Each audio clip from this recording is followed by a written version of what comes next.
Sorry, not in Malta, in England. We're doing some prints. I'm going to do 4 together. First one is circa 1700,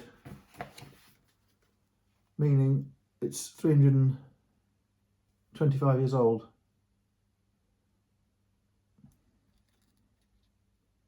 That is Mount Sinai with some sort of eruption. So in England, if you're an art dealer, you can't say Sinai, which is erupting. You have to say Sinai in eruption. That's how you describe erupting mountains in England if you're posh. Okay, this is unusual, and it is in few collections. Use the internet to try and locate it. There's one in Pitt's Theology Library in America, but I've found no others openly available online, and all the collections now have everything online, even if it's not on display. So it's a rare print. I know it's a rare print because of the fact it's not web searchable, image searchable. When I bought the print, I also noticed the text. The font was an early font. The wording is in Dutch, and it's it's sort of Latin Dutch, if you see what I mean. It's a mixture. Like sometimes in England on these old prints, you get a mixture of English and French and Latin and Italian. So I knew it was interesting. I knew the colour was the right colour for a very old engraving, and the texture and the feel of the back was right for an old print. The margin looks like it's been trimmed, and the whole print has been stuck onto another piece of paper, a second piece of paper. The second piece of paper is probably Victorian or Georgian. So I knew it was an old thing. Okay, I didn't know the subject. I knew the subject having looked it up. So what you've got is a very busy scene. And when I first got the print, I thought, oh, it looks a bit like Hieronymus Bosch or one or the other of the Bruegels, because there's so many people in it. It's so busy, and they're all doing their own things in different parts of the picture. So it reminded me of Bosch and Bruegel, the elder, Bruegel younger. But it's not by them.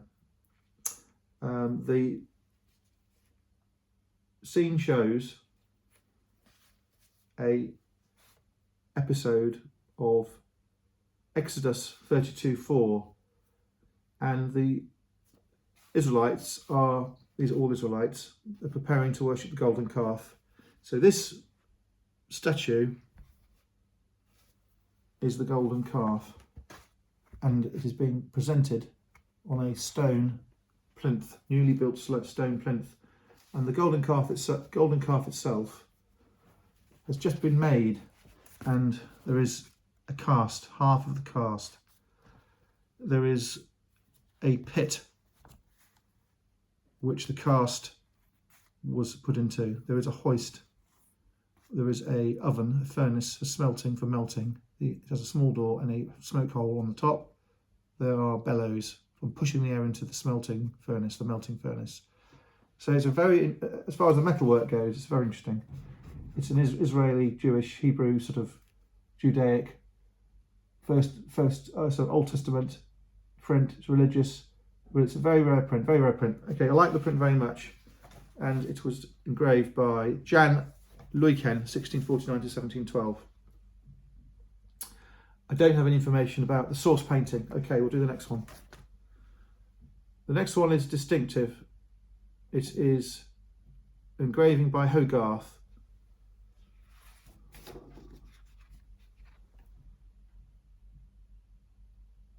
It has a very interesting roof. It has a blank upper area. The walls are blank in this chamber, and it is obviously a Turkish bath. The attendant servant is different ethnicity to the person receiving the service.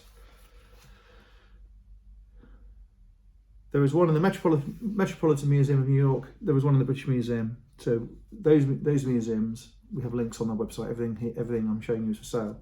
The links show what it is, and they both say the same thing, which is reassuring.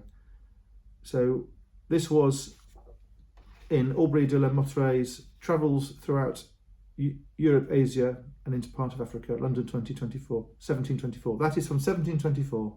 That was engraved and drawn by William Hogarth, who was a cartoonist and a satirist and an artist. Hogarth, according to what I've read, has used the original source painting idea of Jean-Baptiste Van Moor, and it is this picture is using this unusual architectural feature, which is the underside of a dome, which is it says here, elephant eye dome lights of the Ottoman Hammam. And these might not be glazed, they might be holes like an oculus, like the hole in the top of the Pantheon, for example. Nice print, okay. It is a book-sized print, but it is, because of the nature of the design being very plain and striking, it is a sort of print you won't necessarily, if you're into print, it's not the sort of print you're just going to look and move on to the next one. It's not a horse jumping over a hedge. It's not a couple of lovers in the forest. It's not two knights in armour having a go at each other with swords. You can scan it and see it's an interesting print. Okay, next one. This is Venetian, though the artist isn't Venetian. This is a fantastic small print, and it doesn't have any characters in it at all, and it doesn't have any animals in it at all, or any buildings in it. It's a totally forested scene. There were actually the two ducks in the sky. It's quite small, and it would have had a margin, which is gone. This was printed in Venice between 1580 and 1620. This is 400 and something years old. It is. There are a number available to see on the internet. We've picked two out. There is one in the Rijksmuseum in Amsterdam, and we've picked a link out also of the engraver Justus Sadeler. So, how do I describe this? If you look at Aubusson tapestries or Beauvais tapestries, or for that matter many early English tapestries or European tapestries, you'll notice that they depict leaves like this, little ovals, black and uncoloured, to give this scale, and that is like a tapestry in the way it's done, sort of like it. A tapestry, of course, would be coloured, and it's showing how to represent leaves. So this was published by Egidius Sadeler, using a source painting by Paul Bril, who did a lot of this sort of stuff, and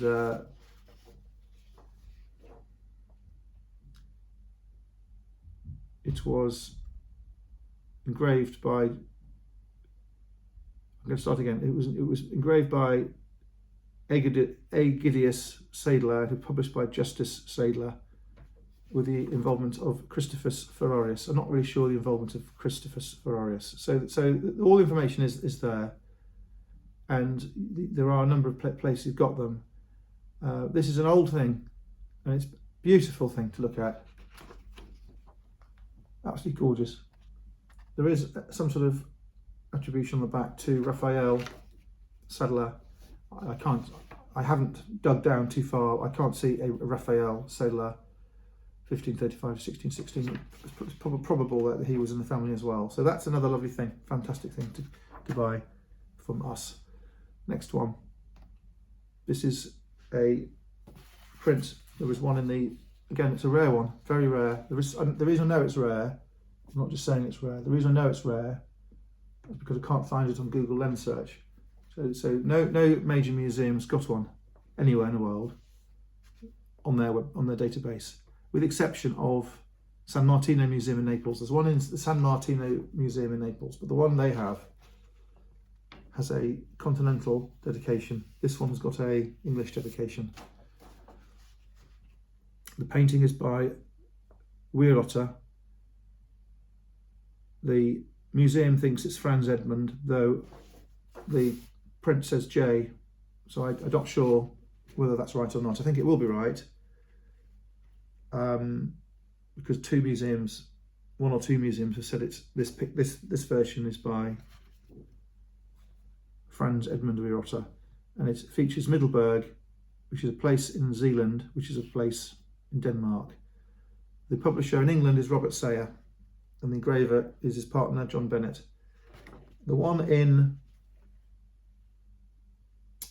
in the museum, it is very possible is an earlier engraving, and it's very possible this is the second engraving, but it's from the same era, and I would say it's still from the same era, 1770-ish, something like that. So I hope I'm not confusing you. That's as far as I've got.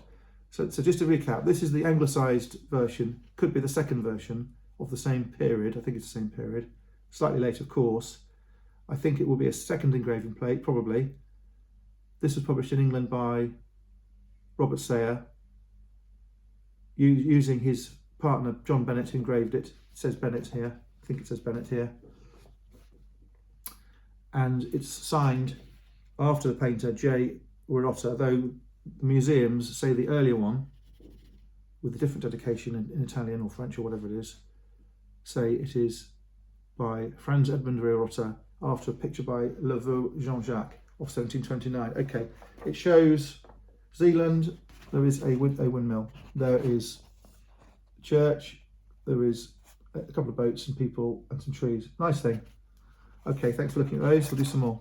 We have about 100 different ones to go through at the moment, unseen.